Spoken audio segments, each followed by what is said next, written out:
And without further ado, I'll welcome our next speaker. So, Paul Cutter is the Chief Technology Officer of Paddy Power Betfair, where he leads a team of 1,200 people spread across 4 countries, where he built a portfolio of market-leading betting and gaming products. So he joined 2014 and has overseen the merger in 2016 between Paddy Power and Betfair, and has gone through one of the largest integration projects in either company's history, which I know is like a big nightmare because I had to go through one of those integration projects myself, and they managed to keep the platform operational, and that is very remarkable. And he will share how to build the future and how a team is created for their platform and the new growth. Thank you very much for joining us here, and welcome on stage.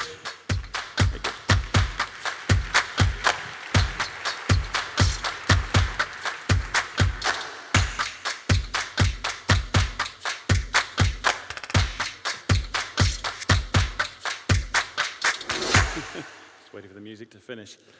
Thank you, everybody. Thank you for having me here. This fantastic conference I'm really enjoying, and thank you to Robert for a really thought-provoking presentation and for finishing 5 minutes early, so I had to run around the back to get mic'd up. I want to talk today about the journey that we've been on in the company I work for, Paddy Power Betfair, and I think hopefully a lot of you know that we have a big development center here in Cluj, and I think quite a few of the team are here from Cluj. Can you give a shout if you're here from the team, the Betfair Romania team today? It's always helpful to have a willing audience, to have some stooges. Okay.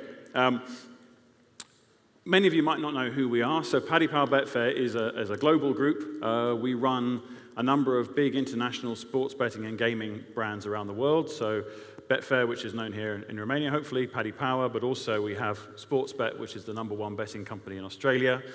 We have TVG, which is a horse racing business in the US. And we own 2 other businesses in the US, Draft and FanDuel. FanDuel's a pretty recent acquisition. Both of those work in the daily fantasy sports space. So we're a global group.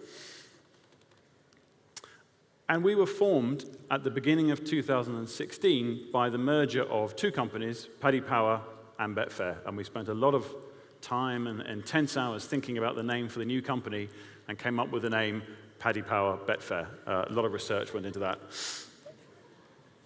Our challenge was that at the point we merged, we had, in Europe, 2 brands, we had 2 completely separate technology platforms, and we had 2 teams, 2 technology teams. And we knew that if the merger was going to make sense, then we had to have at least 2 brands, and we knew we wanted to acquire more, which we have done, but we needed 1 platform to run everything on, and we needed 1 team to build and operate it.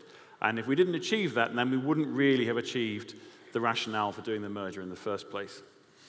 And that was a pretty tough challenge. So we started thinking about how we were going to approach this. And it's been a long journey, and that journey finished in January. And what I want to do is take you through the path we went on. So to begin with, we had to build the team. We knew that in order to deliver this very large and ambitious and challenging goal, we were going to need a really strong team, but most importantly, we needed 1 team. We couldn't have 2 teams. So the first thing we did, and it was the hardest thing we did, was set about merging 2 technology teams into 1.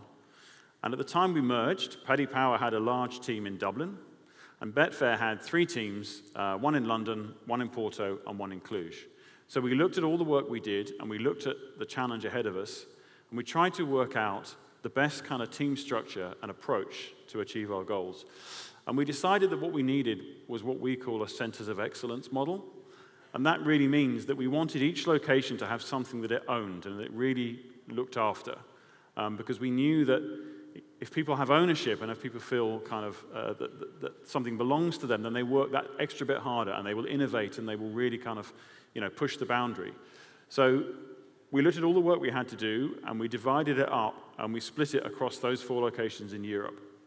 So London, for example, is the home of the betting exchange, the Betfair exchange. Porto in Portugal is where we do most of our sports app development, so website and front-end development.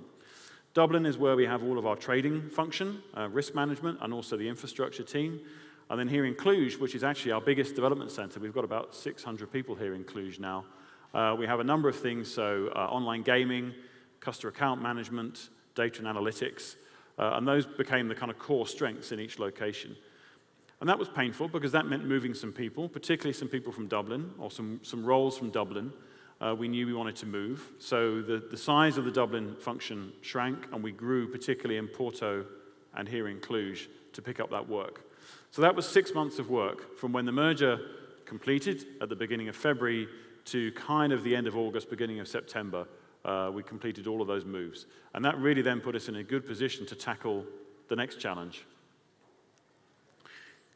And when we thought about the platform that we wanted to build and the goals that we wanted to achieve, we realized that we didn't just want to solve the problems of today. We wanted to build something that would be valuable to us as an asset in the future.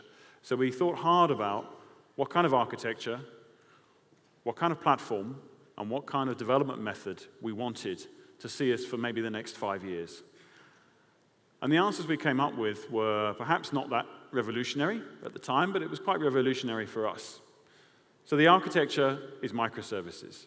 We were clear that in order to achieve the kind of responsiveness that we need and the pace that we need and be able to deploy hundreds, several hundred times a week to keep up with our competitors, we needed to move away from monolithic architectures and towards microservices.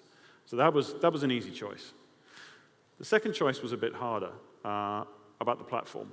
We're a highly regulated industry, quite rightly, and our regulators have very specific requirements about how we host our products. And one of the requirements they have is that we cannot manage a transaction, so strike a bet, store a transaction in the public cloud. It has to be managed on a platform that we own and operate.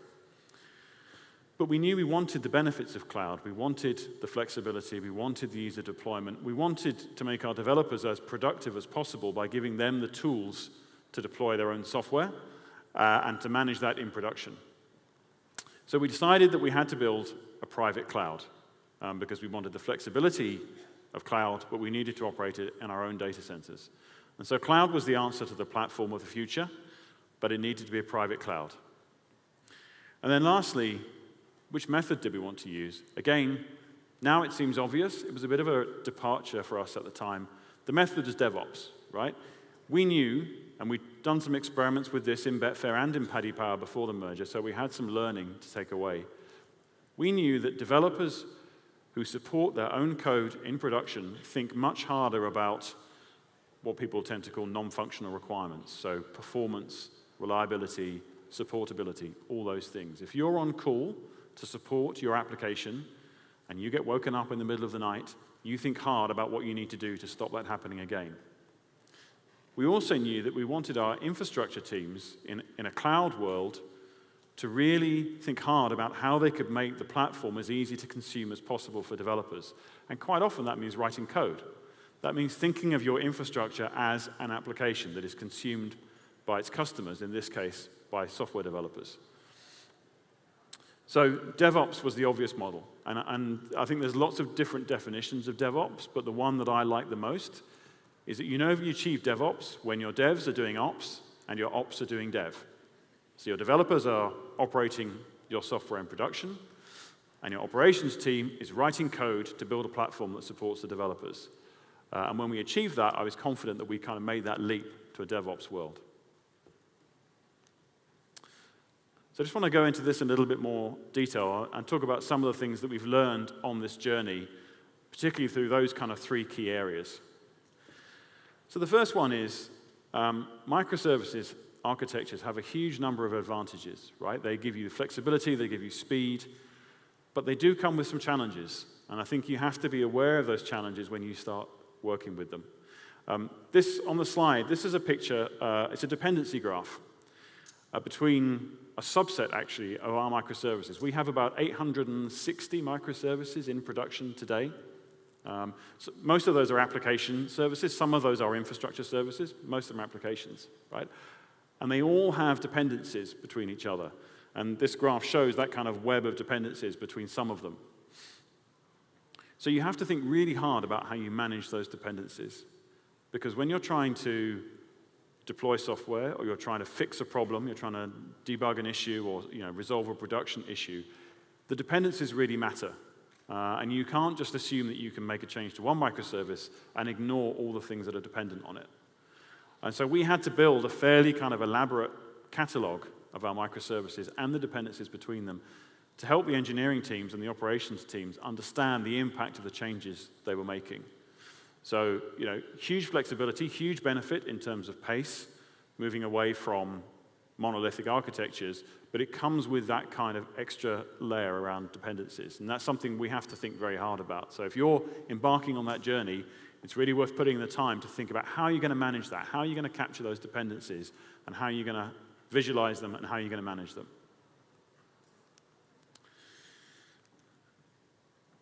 The second area I talked about was building our own private cloud. And we looked at a number of different alternatives, and we had a number of different vendors in and partnerships and so on. And in the end, we chose OpenStack because we felt that was by far, this is going back to sort of late 2015, early 2016, when we were thinking about this. OpenStack was clearly the most mature open source private cloud offering. And we chose Red Hat as the vendor because, to be honest, they talked our language, they talked about open source, they talked about not locking us in, and we were very careful not to take any of the proprietary Red Hat products, only the open source ones, so that we could switch at some point in the future. And we chose a company called Nuage, who provide a software-defined network, and that was a really important part of our private cloud. Because of our very stringent security requirements, we have to manage very carefully which microservices can talk to each other. And if you're not careful, you end up with a huge and very complex set of firewall rules if you try and run everything through one firewall. So the advantage of using a software-defined network is that the firewall policy is deployed with the virtual machine. So if you're deploying a microservice onto a virtual machine, you can deploy the firewall policy just for that service to that virtual machine. And that really reduces the complexity of how you manage the firewalling and the communication between microservices. So we chose those vendors, and the thing that was most important to us was not actually their individual strength. It was about how they worked together, because we knew that in the private cloud world, OpenStack has to talk to the software-defined network, Nuage, and it has to talk to the underlying network, which in this case was based on Arista hardware, and that has to talk to the storage, and that has to talk to the load balancers. So we got all the vendors together, and we asked them the question about how they were going to work together to support us. And that was a real kind of breakthrough moment, because they realized that it wasn't their individual strengths. One of them pointed out, none of those vendors are number one in their individual market. They're all in second or third place. So the only thing they have to offer us is their ability to work together and work with us. And that was key, because we knew in a kind of large, challenging project like this, you need your vendors to cooperate, not point fingers at each other, not point fingers at us, the client. So that was kind of a really important step forward. And the result has been great. We now have, I think, 2,500 virtual machines running on the private cloud. We've got about another 1,000 still in our legacy native network that we're migrating over. So the goal is to have all of that done by the end of this year, so that everything will be running on our private cloud.